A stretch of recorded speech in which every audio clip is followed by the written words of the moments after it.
Thank you. I'd like to welcome you all to the Chief Officer Employment Panel, which is a virtual meeting. The councillors present for this panel is myself, Councillor Graham Henson as Leader of the Council. We have Councillor Maxine Henson, Councillor Christine Robson, Councillor Krishna Suresh, Councillor Marion Ashton, Councillor Paul Osborne and Councillor Anjana Patel. So if we move on to Item 2, are there any declarations of interest from anyone to declare for this meeting? No one's signalling, thank you. The minutes have been printed on page 5 to 8. Can we take those as a signed correct record? People nodding in ascension. Yes. Thank you. We now move on to Item 4, which is regrading of the post as Director of Education and Director of People Services, Strategy and Commissioning. To save time, can I invite Paul to quickly introduce the report? So good morning, councillors, and good morning, colleagues. So thank you for this morning allowing me to present this report. It's a fairly simple, straightforward report, which I'm sure you've had the opportunity to read. Context of this is that the People Directorate was established 2016 with various posts there as part of that directorate. It was always envisaged that the directorate would evolve, and as the synergies around the opportunities were explored, that there would have to be changes and restructures as we work through them. And indeed that's what's happened. Over the years there's been a number of restructures, particularly in adult social care. You'll remember various cabinet reports about those restructures, and similarly within the education and schools area. So both the posts have needed to be re-evaluated to take account of range of new responsibilities that have attached to those directors' posts, and we've been waiting for the right moment to do this.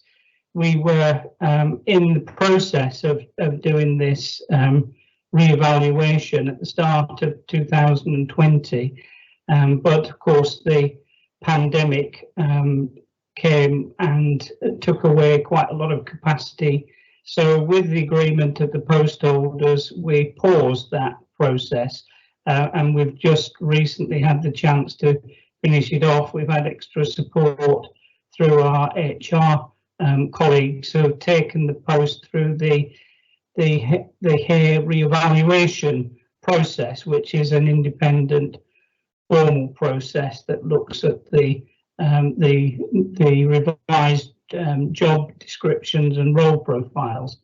So they both came out as D2, which is not a surprise given the range of responsibilities that attached to them, and it does make for parity across the directorate and with the other directors within the People Directorate, if that makes sense.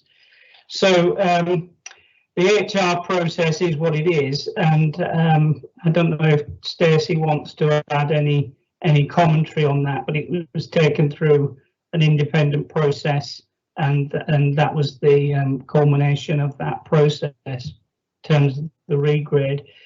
It's just worth noting that both directors were on D1 and they were already top of the grade. So in financial terms, the increase is relatively small, and it's something we can absorb within the directorate. Thank you, Paul, and welcome, Stacey, to the Chief Officer Employment Panel. You're our HR advisor. I don't know if you want to add anything at this time, but I would just like to point out that the council is contracted to the contracts for employment are through the Hayes method of evaluation, and in normal circumstances up to £100,000. These are just sort of agreed through the council in normal contract ways. It's because it's the value now goes over £100,000 is why it's come to the Chief Officer Employment Panel. But it is a contractual obligation upon the council to accept the Hayes valuation. Paul, I see you have your hand up. Yeah, I'd just be grateful if we could understand why it was originally graded at D1 and why it's now moved to D2. What's changed in the interim, and then also I'd just be curious to understand why I understand the process was paused, but why we're backdating it. I mean, things are paused, it means you don't get stumped for a while. I mean, if they've been doing this job for a while, why are we just backdating it to when the process was paused? I just want to understand a bit more about that as well, please. So I guess okay, on the issue of it being paused, they were already doing the job. That's right. But the thinking is that had it gone through at that time, they would have been eligible to be regraded at the start of the financial year, which was April of last year. So that's why the recommendation is that it's backdated to then. I'm sorry, Paul, could you just repeat the first question? So they were on D1. The original posts were graded at D1. Yes. Just understand why it's now being graded at D2. Right, so the role profiles were changed and there were additional responsibilities that they had both taken on as a result of the developments across the directorate. So in the case of the director for strategy and commissioning, quite substantial additional responsibilities around the number of contracts that needed to be re-procured in adult services in particular, yeah, that's one element of it. But there's in terms of taking on supervisory responsibility, different bits of the service were needing to be managed differently. And in terms of the Director for Education, there were increased responsibilities around that as well, and various restructures that had taken place where the post holder took on new responsibilities and new services which they didn't previously have responsibility for. Okay. I mean, whilst it's still we're still talking about quite a significant increase this year, but also they then go back to presumably the bottom of the scale. So then for the next 5 increments, which they wouldn't have been able to get on D1. I mean, I just want to understand that, because were they to get to the top of D2, then that ends up being a 20% increase over potentially 5 years. Yes. At a time when people on much lower salaries aren't getting an increase. I'd just like to understand. Again, I'm not necessarily against this. I just want to understand a bit more. Then again, I'm just still uncomfortable with the backdating, to be honest. Okay, well, I mean, the evaluation is done independently, so it's based on what the responsibilities are. So if it's D2, then those rules apply around the increments. And it does involve an increase over 5 years, as you say. That's correct. And the backdating is simply to the start of the financial year that we're now in, because my understanding is that if we'd have done the evaluation when we should have done, they would have been starting at the bottom of the grade of D2 at the beginning of April last year. Yeah, but we're basically back. I mean, we're now almost at the end of the financial year. If we did this in 2 weeks, we might not have needed to backdate it. I don't know, it just seems, not only are they getting a pay increase, they're getting a pay increase backdated for a year. Yeah. I'm just not convinced about that, given where we are. Stacey has just put her hand up. I think she wants to contribute to this element of it. And I wouldn't see it as in isolation as a pay increase. This is about a grade restructure and appropriate pay levels within that structure. Stacey. Thank you, Councillor. I would just like to say, in relation to the evaluation that was done independently in HR, and the scoring actually was quite further up on the band of D2, so it was way above D1. So what I'm saying, these roles weren't on the border of D1 with the increased responsibility. They came out as secure D2 roles. The original increase will be just over £6,000 a year initially anyway for the next point of D2.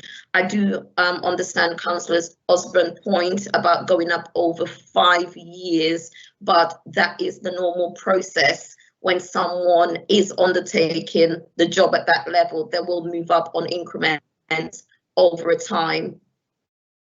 Can I just ask one final question? So if we backdate this to April, then they come to April, we go to the new financial year. Does that make them eligible to move up to 0.2 on the scale from the 1st of April, or is there another year before they would move to that? There will be another year before they move to the next point. Okay, so it would have been on that pay scale then, albeit backdated, but for a year. Yeah, so it will be backdated now, but because we're doing this now, there will be on this new spawn point, which is the first spawn point of D2, and then they will go up in increment next year, not next financial year, the following financial year, as next financial year is next month, really. I mean, I accept where we are in terms of the grading, but I'm comfortable with the backdating.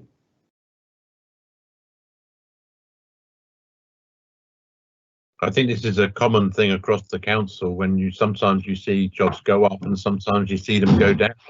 And that's why there's pay protections in place for those that's regraded downwards with change of responsibilities and workload. And as you go through major change, when the jobs are evaluated, it can take some time because it's in the middle of a process. So you have to backdate it to the start of the process. Unfortunately, I think as Paul set out, this would have been done last year if we hadn't been in a COVID pandemic, and we can't blame a pandemic for someone who's not being paid what the Hayes system has evaluated their role and responsibilities to be. Is there any other questions on the report? Hopefully we won't have any that go back, as Paul's saying, hopefully we won't have any more that go back this far, but normally they suddenly come back, we sign them off before they go in situ, but this one is sort of something that's been hanging around for some time. And as Paul said, apologise for it, but we had other priorities to deal with at the time. And Jana. Nothing to do with this, but as you mentioned, pay protection. I mean, this is my first time on this panel, so do excuse me if I'm asking a question which is not relevant or not clear.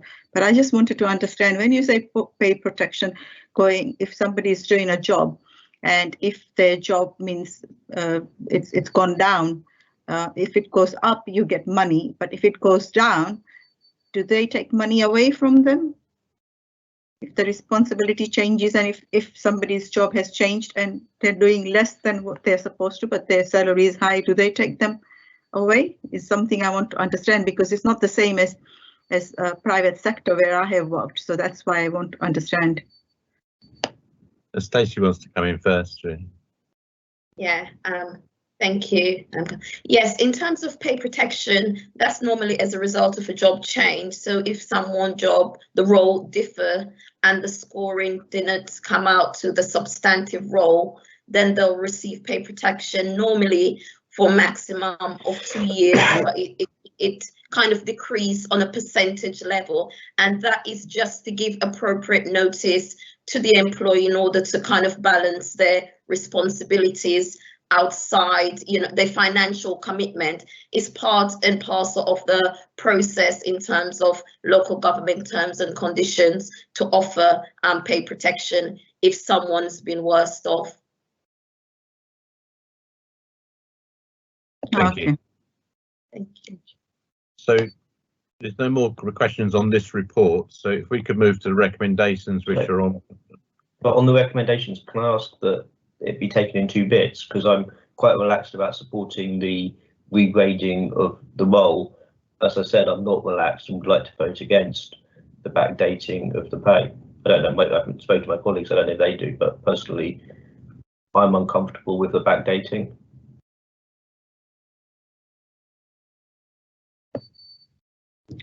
I would say that I am also not comfortable with backdating. I know we had pandemic, but I think the role of the person, the whole of the last year, it has also not been exactly what they were supposed to be doing. So a lot of things were not exactly what people would be doing during the pandemic from last year. So I think I'm very happy from going forward while we are doing this to, give somebody a pay rise, but not backdating it. Thank you. Can I just point out that the recommendation within the report is to say whether we approve the grade of D2 for the roles that be applied to post of Director of Education and Director of People Services, Strategy and Commissioning. The backdating is part of the contractual obligations which we can't interfere with.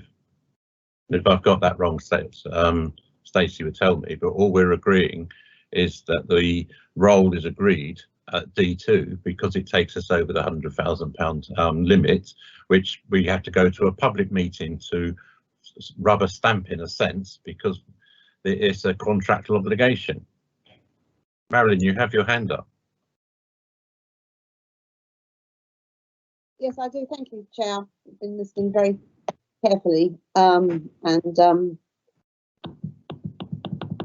So I'd like to hear from Tracy in the context of what Councillor Patel has just said, whether or not, or Councillor Henson has just said, that the recommendation is simply to agree to uplift of the level, the pay grade. That it's a standard thing to backdate. Is that true?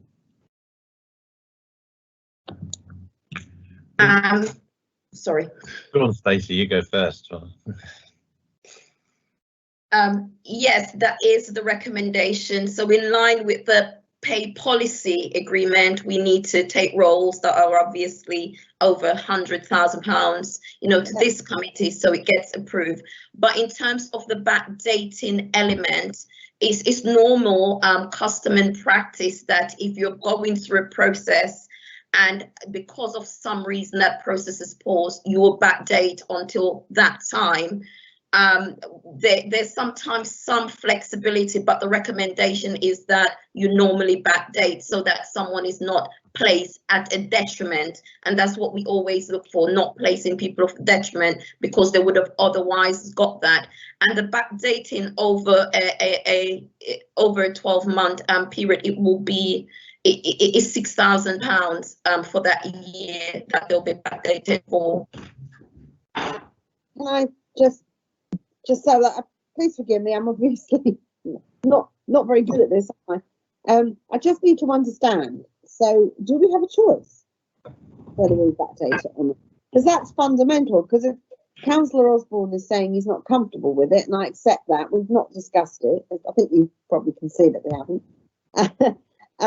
If he says he's not comfortable with it, I won't go behind that. But equally, I need to understand whether or not it would be unusual or to the extent of being unacceptable for us not to backdate it. I don't mean that it's our practice, but I mean more that there wouldn't be much choice. That's what we do. I just need to understand, because you can see that I don't actually understand that. Can I just make a point here? The recommendations are on page 10, is whether we agree that it moves from D1 to D2. If people want to, we can record it in the minutes that we are concerned at the time it's taken to come to the Chief Officer Employment Panel, noting Paul's introduction that said, that due to COVID things were delayed, but you can put in the minutes about registering a concern that it's been backdated for a year. but the reasons given were that we had COVID in the way, a pandemic to respond to, and officer time was prioritised around keeping people safe. So, but the recommendations are on page 10, and it's wherever we agree that the 2 posts are regraded to D2. And that's why I'd like to split the recommendation, because I can support one but not the other. Christine. Thank you, Chair. I support both parts of what is at the moment being teased apart. I think it says something for the reputation of the council if we don't honour the recommendations of an independent body. But I'm most concerned, Graham, at the idea of a concern, because a concern, saying we have a concern, is often a very polite way of saying something negative. And so if you wish to put that in the minutes, I think we need to find another way of saying it, because I feel that actually just to note that this is a development, to note that actually this has taken a long time because of the pandemic. And yes, you're right, Anjana, people actually have been doing different things. They've been doing a lot more actually during this year. Though I understand exactly what you were saying and you come from a different background, but I think actually these things do run together. If we want to say we're going to consider them separately or we're going to vote for them separately, please don't label it as a concern, because it certainly isn't a concern for me. The concern for me, it will be if we didn't do the right thing. Thank you. That's a point well made. Stacey, you have your hand up. Yes, Councillor did. I just want to make the point, because I think there is some confusion in relation to backdating. These roles came about as a result of the request for evaluation. They're not part of a reorganisation. If there was part of a reorganisation, we could decide the date when the structures start. The fact that these staff were already doing the role and as such request for it to be evaluated, it's very important that the roles are backdated to take that into consideration, because they can rightfully say the grades have now increased, as such I should have been paid this money from the time that I was doing this role, and that is very important, not to place those staff at a detriment. And Jana? As Christine has mentioned, I come from a different background. I meant when I was comparing it with the private sector, but that doesn't mean I come from a different background. And I think pay policy I expected to be same for whether it is a private sector or a public sector, because at the end of the day, we are talking about employment here. So that's what I want to clarify. The second thing is, when I meant that things have been different for whole last year, is when I want to clarify myself very clearly that as far as the education is concerned, the schools were closed most of the time, right? And adult services were working hard. So I do understand that. Well, people can nod their heads, but we all know that schools were closed most of the time, and there were people working there, which is good. I know that who were working and who were not working, because I had kept a close tabs on what is happening in schools during this period, because I've got neighbors who are key workers and whatnot. So I would just like to say, I'm not saying that they shouldn't be rewarded. I'm not saying that people are doing their job and they should not be paid accordingly. I'm all for it, but I have a problem with backdating, and that's all I have to say, because I know it is an independent pay review who has said that this is what we should be paying, but at the end of the day, they have been doing their jobs for a while. But as far as we are concerned, I would not want to backdate it, and I think it is a concern as far as I'm concerned. Just to correct you slightly, Anjan, the schools have been open during the pandemic and they were operating through remote working as well. So I wouldn't want to give the impression that the schools were closed and nothing was happening. I know Marilyn, that. you wanted to... I know that, Graham, and how they were operating and how many hours they were operating. I know, I'm fully aware of everything. Thank you. Marilyn, you had your hand up. Yes, Chairman, I think it's always very unfortunate when people aren't very pleasant about things. We're all entitled to have slightly different ideas. No, I understand what Tracy said. I get it. I now get what's happened here. I have to be honest. I'm not too worried about backdating it. I think it's fair. But that's just my view. I'll probably get into trouble, but that's life. Okay. That's life. It's a good title for a song. The recommendation is as published on page 10 in relation to review of the senior management structure of people services for education services and people services commissioning and strategy, and proposes additional responsibilities and approval of remuneration packages. So the recommendation is the panel is requested to approve that the grade of D2 be applied to the post of Director of Education and the Director of People Services, Strategy and Commissioning. So for those in favour, could they indicate in some way, whether it's smiling, waving hands or... As I said, I'm in favour of that, but... So that unanimously carried is the recommendation would say, that they be moved to D2, but note the points that have been made in the presentation and the comments that are made afterwards.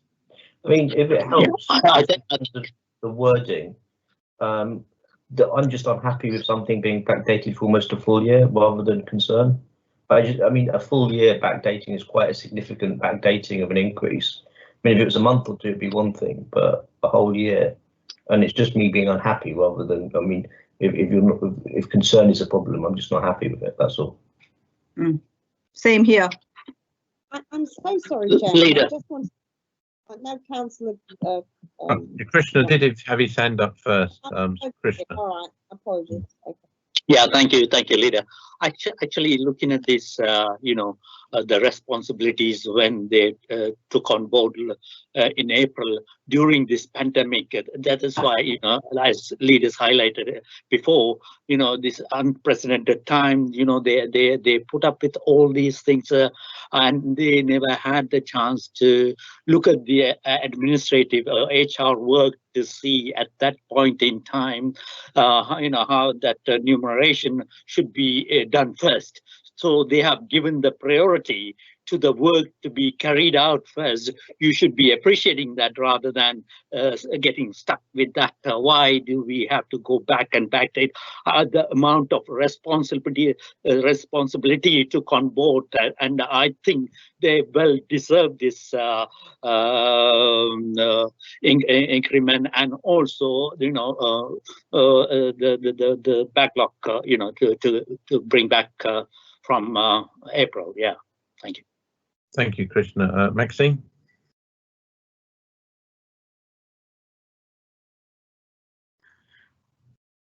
Yeah, I just wanted to say that we should give them the back pay. I mean, they took on these responsibilities without complaint, and they've just got on with it. And we all know how hard they've been working, and it's no more than they deserve to get the £6,000 in back pay. Thank you. Thank you, Maxine. Marilyn? So just to clarify, again, I want to be absolutely clear on this. They've been doing this job since then, but we weren't able to regularise it because we've had the worst pandemic in living memory. So they've been doing the job. So I agree with Maxine. Yeah. They've been doing the job, though, as I understand it, since significantly before. I mean, the regrading was meant to happen last March, but presumably they've been doing the role longer than that. So, that's why I have the issue. Where do you backdate it to? But look, my concerns have been expressed. I don't want to go beyond that. I'm trying to avoid personalising it, especially in a public meeting. It's just a general principle for me rather than any reflection on any individual. I am uncomfortable with backdating a pay increase for a whole year. Good point's been made, Paul. Maxine? Yeah, I just wanted to say, yes, they took on these extra roles. And if they hadn't, what would have happened then to the services if they hadn't taken on these extra roles? And they did it without complaint. You know, they just got on with it because it needed to be done.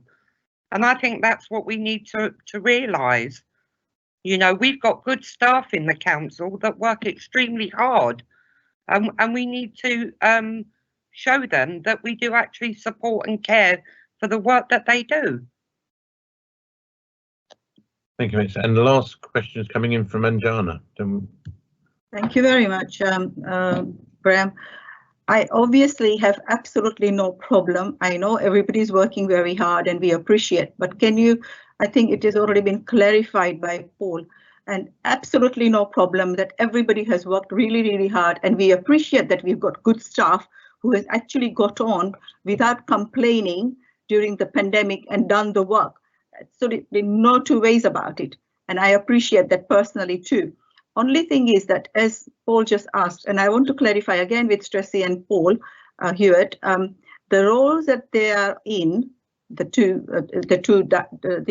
jobs that we are talking about, how long they have been in that job and doing it for, how long have they been, and the job description hasn't changed, is what I would just, if you can just throw a light on that, please. So the job descriptions were revamped as part of this process, but they have been doing the job for longer than the period in question, and they asked for it to be re-evaluated on the back of that at the start of last year. So but they have been doing it for longer. That's correct. Thank you, Paul. Thank you. And as the chair, I can make the final comment. I'd like to thank you all for your the time that has gone into doing this.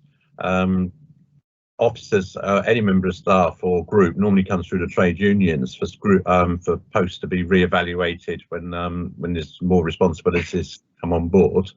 We've got to remember that Tracy, who's our new head of HR, and Stacey came in after the pandemic had started. I think Tracy started on the day of lockdown, and there was some key priorities about how people work from home and dealing with those HR issues, which was a priority. So this one has been left behind. It is something that Tracy's working on as head of HR, of how to prioritise some of the work. But it must be noted that any member of staff can request that their jobs re-evaluated if they think that it's on the wrong grade. This does happen quite regularly as we move forward. You know, when we move with new technology and with new responsibilities, it's only because this one takes us over a threshold that has to be signed off by COEP to make sure it's in the public domain. Other ones are in the public domain, it's just that they're not listed against names of people, they're just shown as numbers. The pay policies are all go through scrutiny, but mainly through the Employee Consultative Forum, and they have been discussed there in the past. So the recommendations have been agreed. I'd like to thank you for your time, and we'll see you all probably in the next hour at another meeting. Thank you very much. Bye.